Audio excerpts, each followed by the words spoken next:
Creating a perfect LinkedIn outreach message for B2B sales. Guys, this one is a very special one. You can only make the first impression once. So, today in this video, I'm showing you how to not screw up your first message and actually make it more likely for people to reply to you and eventually buy from you and become your client. So, if that sounds good, keep watching. I'll show you all the secrets. Before you get started with sending this first message, you really want to get all these prerequisites dialed in, because when it comes to B2B sales, and it doesn't matter if you've got a digital marketing agency or a consultant firm, or a B2B SaaS company, or any other B2B company, really, it all is about connecting all those dots so everything works together really nicely. Okay. Before you send your first message, you need to have a very clear ICP. And I cannot just stress this enough. I always push my clients to go and almost interact with the companies that they believe fit their ICP. And as they do this, as they go through those lists on LinkedIn Sales Navigator, they check out those companies, they look at their websites, they understand their internal structure by seeing their decision makers. As they do all these things, their understanding of their ideal clients changes dramatically. So when you're starting out, if you haven't been successful so far with getting clients with predictability, you really want to go ahead and just dive into this and see if the companies that you think you can make part of your ideal customer profile, if they actually fit it. Yeah, you really want to do this first. Once you have that dialed in, you want to, based on your ICP, create a bulletproof offer. And once you have that offer, you want to optimize your LinkedIn profile based on this offer.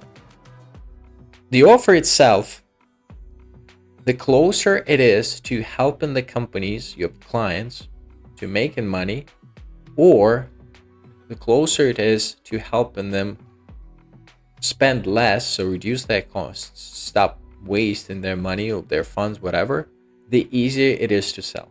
So no matter if you're an SEO agency or PPC agency or digital PR agency or a consultancy firm or a B2B company, think about the offer. Yeah, because once you have an amazing offer, you've got your ICP right. Yeah, you've got an amazing offer for your ICP. It's wonderful. Yeah, people look at it, they're like, wow, I love it.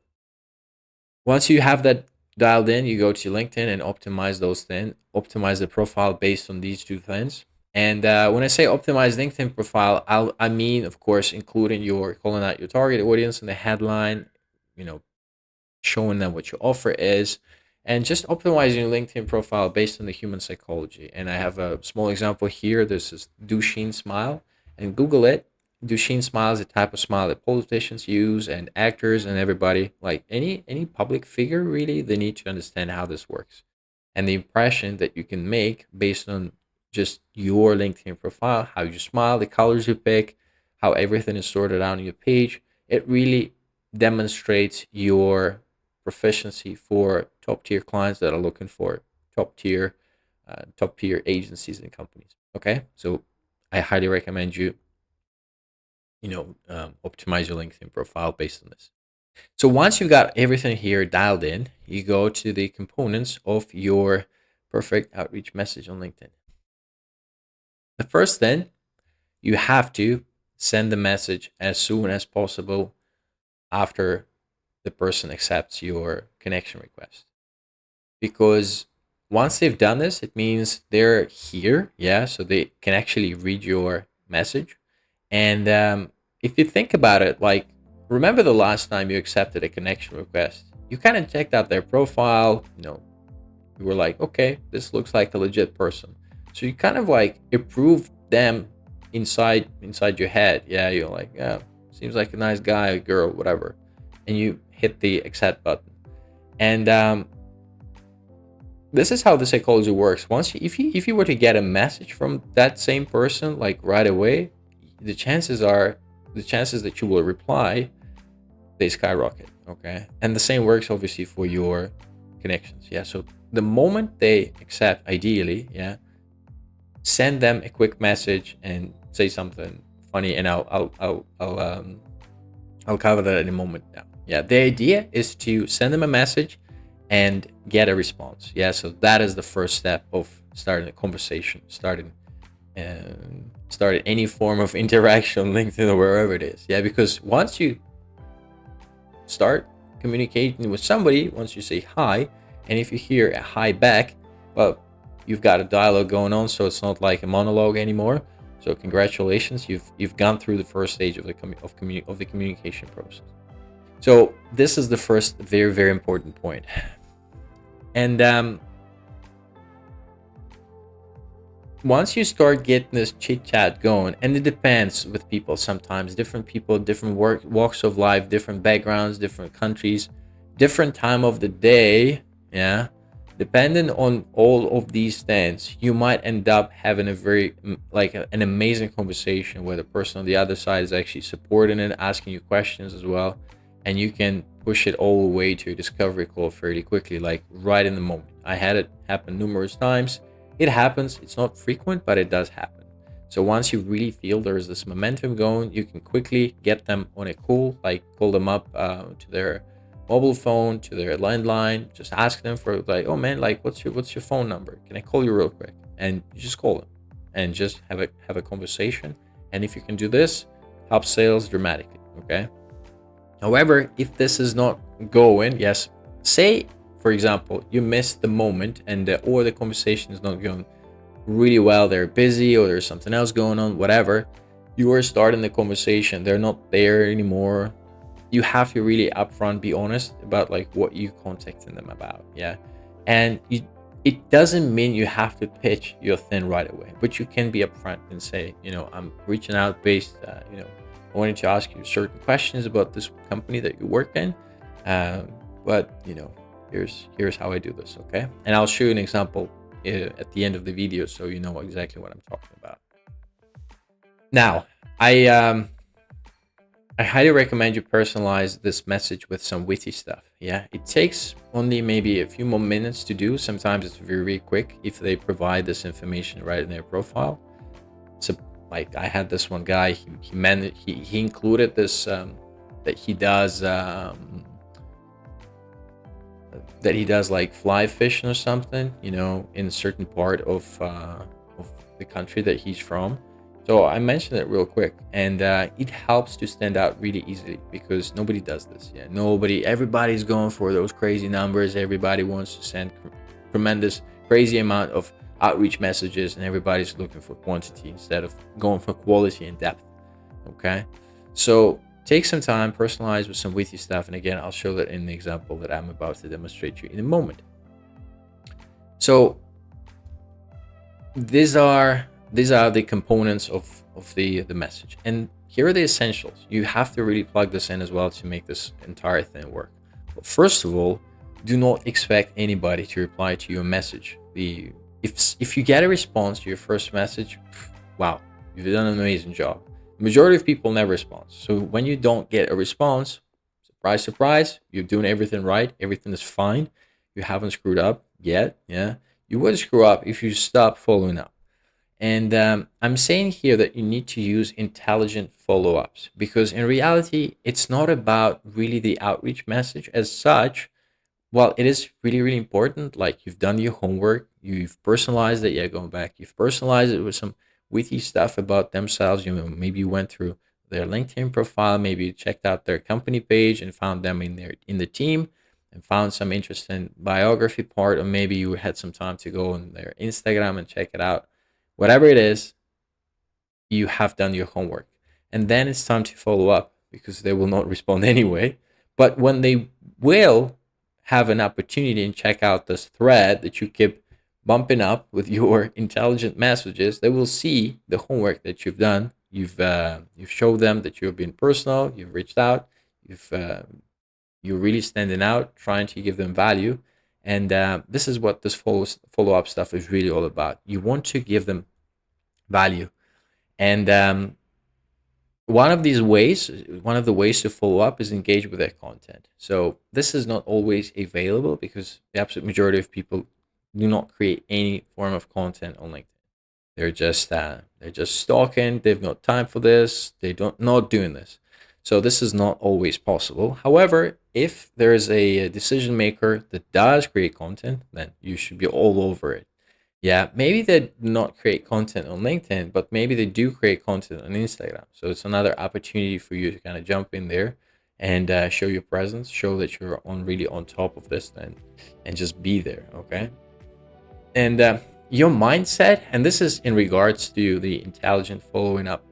Your mindset is really, you really kind of, when I sit down and I start thinking about it, like sometimes I get like pissed off because the person is not really replying and I'm really putting in the effort. But then I'm like, man, I almost imagine myself as the owner of like I have a dog, right? So, and every once in a while I have to take him to the vet. And it's always a struggle.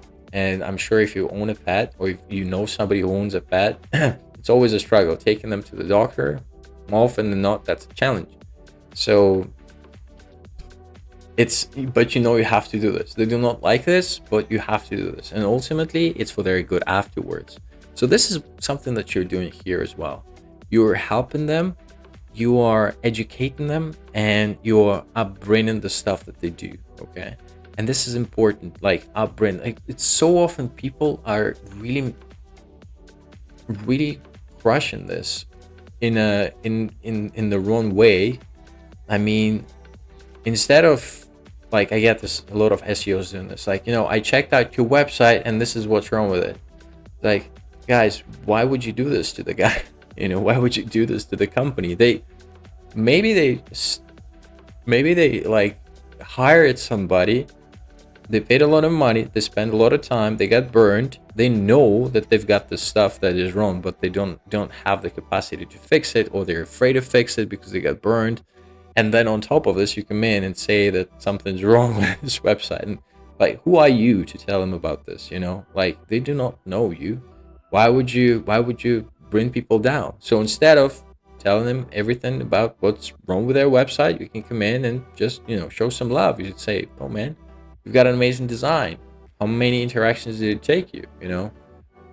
You've got amazing font. There's always something nice you can tell about like a company's website, always. So use this and upbring them and educate them and help them. Yeah, give them value. Yeah, and it doesn't have to be like something crazy, like a line, 2 lines, and then I hope it serves you well. Till next time. Yeah, because they know what you're selling because you have your LinkedIn profile optimized. Remember, we spoke about this. You've got your ICP, you've got your bulletproof offer, all on the optimized LinkedIn profile. You do not have to tell them about the stuff that you do not have to remind them about your offer. You have to get them to respond to you first and get this report built up before you can go to the next stage. Okay, this is just how important this is. So finally, it's time for the example. With all this stuff, let's connect the dots and I'll show you the fit. So this is the type of the message that I use while working right now. For example, I have this one client that I do done for you service for, which I'm probably not going to continue going forward because I really think this stuff needs to be internalized, and because I can give you the framework, but you would still have to adjust it to your reality. Yeah. So there's always this tweaks that you have to do. So that's why it's I don't recommend having this outsourced anywhere. So the example goes like this, and let's say that they've this is a tougher scenario. So let's say we sent the connection request and they accepted the connection at some stage and we weren't there, and we're seeing that they are within hour connections the following day. So it's like almost like the worst case scenario. We weren't able to reply to send them a message as soon as they accepted our connection. So here's how this goes. Hey name, pretty standard. You have to, for many people, like hey name like this is already, that's it. That's the end of personalization. That's how personalized we're gonna get. This is madness. I mean, this is not personalization. This is common sense. Next is this is the personalization part, and I'm here's a dad joke for you, dad joke, and then your profile gave it away. I actually had a guy who I was trying to connect with, yeah, connecting with, and I checked out their company page and I found their profile in their company, yep, in the About Us section. And the profile there, it said, oh, the guy loves odd dad jokes, as they all are. So I went out there and I searched for a supposedly funny dad joke because I'm in love with those two. And, I I went out there, copy pasted the dad joke, and then I'm saying your profile gave it away, what I mean by this is that I found this information on their profile in their company page. Yeah. So I'm not being like, so it's not like some creepy stuff. I actually did my homework, checked it out, and spent some time and found something that is very relevant to them. And on top of that, it's a joke. So anytime you can make a person laugh, that is something that you have to be using as an opportunity because, once you get we're really like if you think about this, yeah, it's all about how others make us feel. Yeah, if you talk to somebody and that person is constantly making you laugh without making you feel bad at the same time, well, you're more likely to like this person because they give you good emotions. Yeah, and vice versa is also true. So anytime you can make the person feel good, laugh, smile, all these positive emotions, use those opportunities. Yeah. And here's the part where I say, to be genuine, I did have a few things I wanted to ask about company, but I wanted to make this one personal. Yeah. And this is me coming out and basically saying, and remember I mentioned this earlier here, tell them exactly what your goal is. Okay.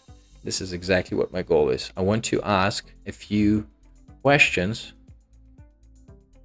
a few things about the company. Yeah. And this is true because I'm reaching out for a very specific goal. So I'm not, being dishonest here. I'm not trying to sneak in and like pretend that it's all about making connections. No, it's all about business. It's all about business, right? I'm creating this report for a very specific reason. And the questions I want to ask about the company is in order to pre-qualify the company. Yeah. So to make sure, even though we did all this homework and but I still want to confirm certain things because at times there might be something else going on. Yeah. For example, if you're selling SEO services to a SaaS company, sometime like we had this now, I reached out to the guy and he's on the verge of getting funding for his SaaS company, but he hasn't done so yet. But it still is a good enough thing because he will get this funding in a month, in 2 months, and then we can start the work. So it makes sense to connect with this person in a more like to take this extra step further, to have a call with them, just to connect with them. But if he wasn't going to get any funding, we'll probably pause it altogether. Yeah, so you'd still have a few of those questions going forward. So this is the message. This is how this outbound LinkedIn outreach message works with new connections and potential clients. Guys, this video is gold. I hope it serves you well. And let me know how you are sending your outreach messages in the comments below. I'll see you in the next video.